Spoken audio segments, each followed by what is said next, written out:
అన్నెసరీగా అకారణంగా ఒక unnecessary comment వచ్చింది, అది రాకూడదు. నాకు తెలిసి కొండా సురేష్ సురేఖ మేడం నాకు 25 ఏళ్ళు తెలుసు. వాళ్ళ మొత్తం మురళి గారు కూడా మంచి మనిషి. కొండా సురేఖ గారు రియల్లీ ఐమ్ టెల్లింగ్ యూ, చాలా హంబుల్గా ఎప్పుడు నవ్వుతూ ఉంటుంది, ఫ్రెండ్లీగా కూడా చాలా మంచి ఆమె.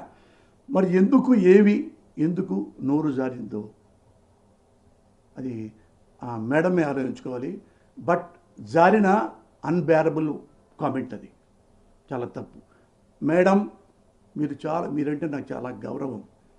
ఎందుకంటే ఎవరైతే మీరు కామెంట్ చేశారో నాగార్జున చాలా హంబుల్ మ్యాన్, చాలా ఫ్రెండ్లీ నేచర్. నాకు 40 ఏళ్ళ నుంచి తెలుసు నాగార్జున గారు. ఎవ్వరికి హామ్ చేసే మనిషి కాదు. అలాంటి మంచి మనిషిని కామెంట్ చేయటం, అలాగే రకుల్ ప్రీత్ గురించి కామెంట్ చేయటం. ఆమెకి పెళ్ళయింది, పాపం పెళ్ళయింది, ఎక్కడో బొంబాయిలో ఉంటుంది. అప్పుడు మీరన్న ప్రతి వర్డ్ వాళ్ళు క్రైమ్ లైక్ ఎనీథింగ్. ఒకసారి కన్సల్ట్ చేయండి, ఒకసారి ప్రెస్కే రండి. ఆ ఆడవాళ్ళని నా సోదరి సమానుడు అనండి, నాగార్జున బాబుని నా సోదరి సమానుడు అనండి. సింప్లీ హంబుల్గా ఐఎమ్ సో సారీ నాగార్జున, ఆవేశంగా అన్నాను, అప్రయత్నంగా అన్నాను, ఐఎమ్ ఎక్స్ట్రీమ్లీ సారీ. ఒక్క మాట అనండి. యు ఆర్ గుడ్ లేడీ, నాకు తెలుసు, అందుకే మిమ్మల్ని రిక్వెస్ట్ చేస్తున్నా.